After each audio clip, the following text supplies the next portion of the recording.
លបុណ្យនិងបបសំណាងល្អសំខាន់បំផុតកូនតោងទន្ទិញជាតិនិចតាអត្តាហេ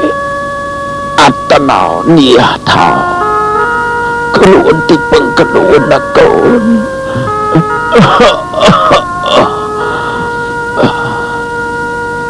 ស្លាប់ហើយកើតរួចស្លាប់ជាភាពវិលវល់ក្នុងវដ្តសង្សារកុំបីស្ដាយស្រណោះអាឡោះអាល័យធ្វើអីទុក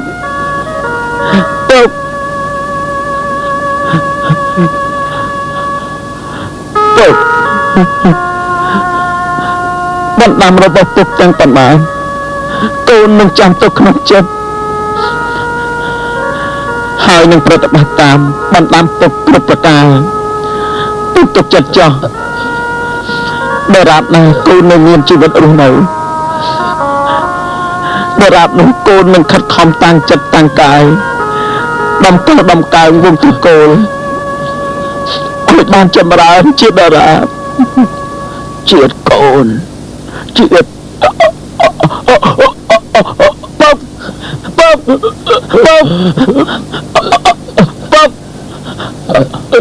ពុកជាតិពុក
មិនខ្លាចឧបសគ្គរួមតែចរណៃ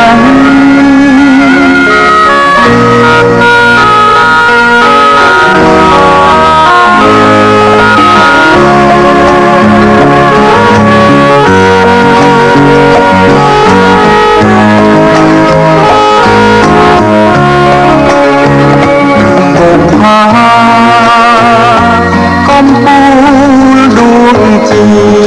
វិតស្នេហ៍ជាតិនេះបងសូមស្បត់ស្បាយស្នេហ៍តាអូនម្នាក់បងតស៊ូពុំពីបដូរជីវិតមិនខ្លាចឧបសគ្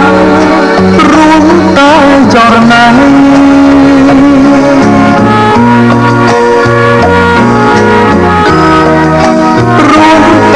ចរណៃ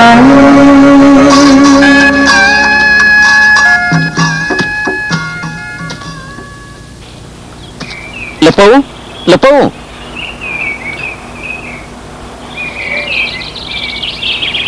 ជំរាបសួរសុំទោសពូមានស្គាល់ផ្ទះលោករតនវិសេសទេអេក្មួយឯងសួរពូអីអញ្ចឹងមកស្រុកបបៃលិននេះណាអ្នកណាមិនស្គាល់ផ្ទះលោកនោះអូយចុះក្មួយឯងហ្នឹងមកពីណាហើយមានហັບអីសពីងសពងម្លេះបាទខ្ញុំមកពីបាត់ដំបង